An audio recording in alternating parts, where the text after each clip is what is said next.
Selama kita hidup, itu akan selalu terjadi. Kenapa? Setiap hari kita membaca media, selalu ada permasalahan dalam suatu keluarga.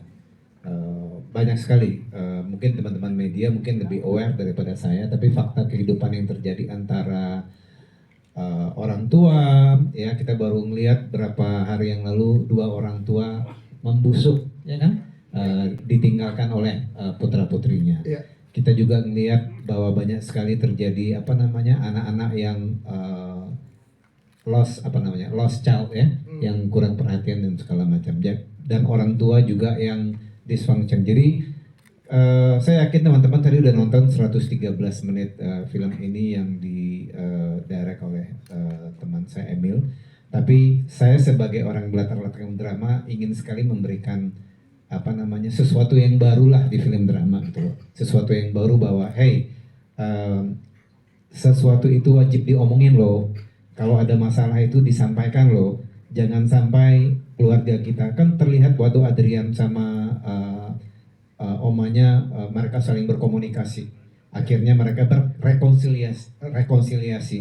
Sama juga waktu Agatha dan Romeo berprotes bahwa tipikal anak muda sekarang yang barusan Fajar bilang bahwa ya masalah tuh jangan dicuekin gitu loh. Masalah tuh dihadapi. Karena memang banyak sekali faktanya anak-anak muda sekarang yang enggan untuk berhadapan dengan suatu proses. Jadi generasi instan itu sekarang, film ini menceritakan bahwa mau tidak mau ya lu selesaikanlah proses. Makanya kan ada adegan di situ Zulfa bilang sama Morgan ya, di situ ya, bahwa you have to finish this. Kalau lu nggak menyelesaikan ini ya buat apa lu hidup kalau lu tidak menyelesaikan sesuatu yang harusnya lu selesaikan. Kenapa ada 2 kali itu sebetulnya buat menggambarkan bahwa itu informasi untuk menguatkan dan mungkin membuat pertanyaan ya, kenapa si Agatha nggak apa-apa di sana sementara si Romeo luka. Mereka menghadapi hal yang sama sebetulnya kan seperti yang awal, tapi apa yang terjadi berbeda. Oh, si Agatha nggak apa-apa, ini mungkin sedikit mengingatkan juga kenapa yang pertama nggak apa-apa ya.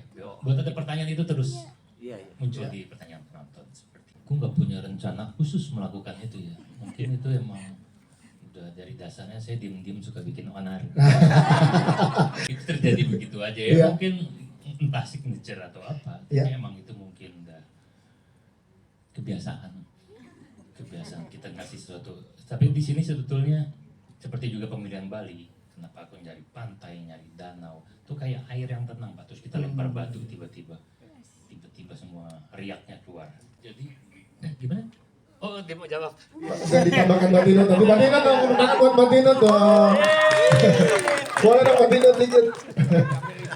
Sambil berdiri boleh Mbak Tino biar teman-teman media bisa lihat. Silakan Mbak Tino. Nah, gimana Mbak Tino, silakan. Jadi satu-satu yang berdiri. Oke, pertanyaan untuk karakter Zulfa, kenapa hilang di tengah-tengah? Kenapa Mas Emil? Enggak sih, ada alasannya, yaitu Linda itu minta bantuan Linda. Zulfa emang sumber keceriaan di sini ya. Emang di titik Zulfa harus menghilang ini adalah saat di mana udah mulai gangguan di luar mereka tuh hilang, bahwa kita udah mulai ke pokok masalahnya, bahwa akan terjadi sesuatu di situ, ada ketegangan di antara mereka dan permasalahan masuk ke hal yang lebih dalam itu. Jadi juga menghilangkan semua itu kan pegangan terakhirnya Agatha si kawannya itu, jadi yang berasa hilang segalanya, dia cuma dirinya sendiri dan bergantung sama Romeo. Jadi saat Romeo-nya pun nantinya nggak muncul, dia berasa kehilangan segalanya. Itu sih. Oke, kalau dari aku mungkin sometimes mungkin tentang ini aku nggak mau bicara banyak karena menurut aku the movie speaks for itself.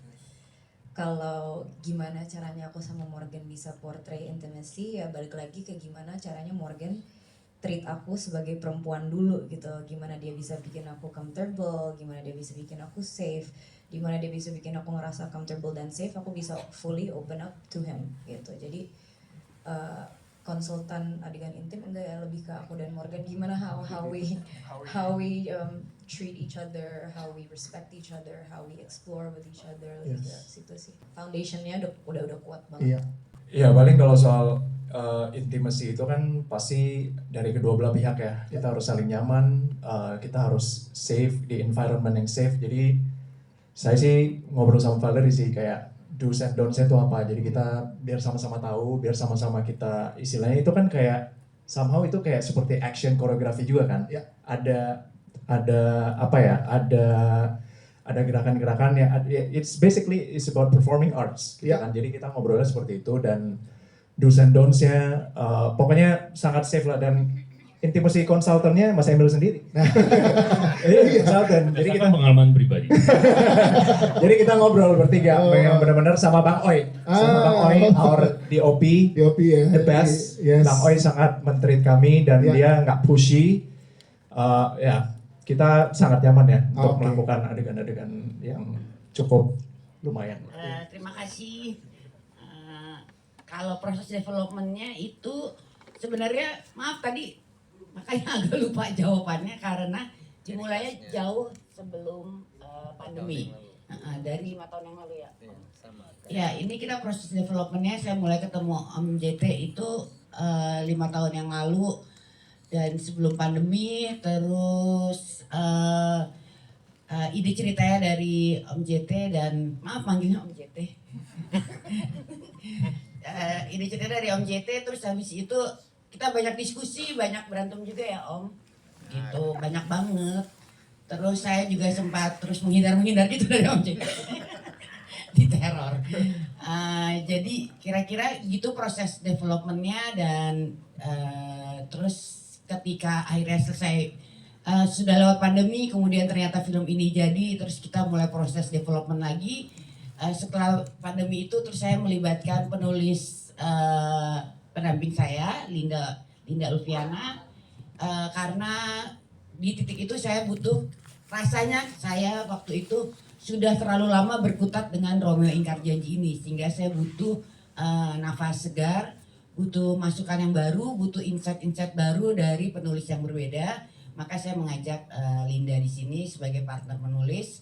Selain Linda juga jauh lebih muda dari saya, dia banyak menyumbangkan ide-ide yang dekat dengan kehidupan karakternya karena Linda seusia dengan karakternya dan ya kalau diceritakan proses developmentnya kira-kira seperti itu sih. Terus abis itu ketemu Emil lagi, berantem lagi ya, terus berantem aja.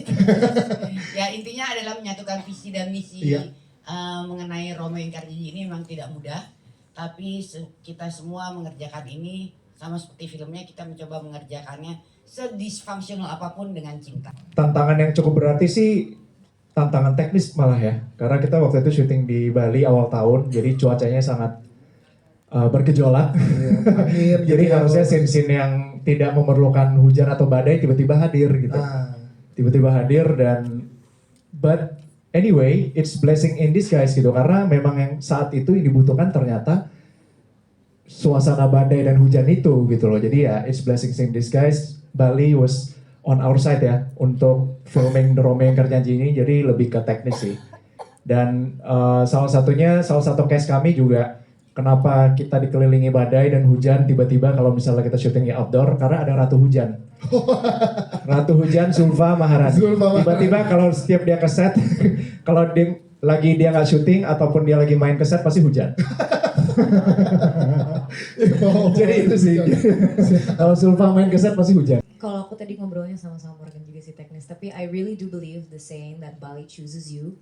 So aku percaya bahwa kita selama syuting di sana kita dikasih luck yang tinggi, perfect time for rain, buat what we need for the film, what we need for the emotion for the set, itu kita dikasih luck yang perfect, abundance.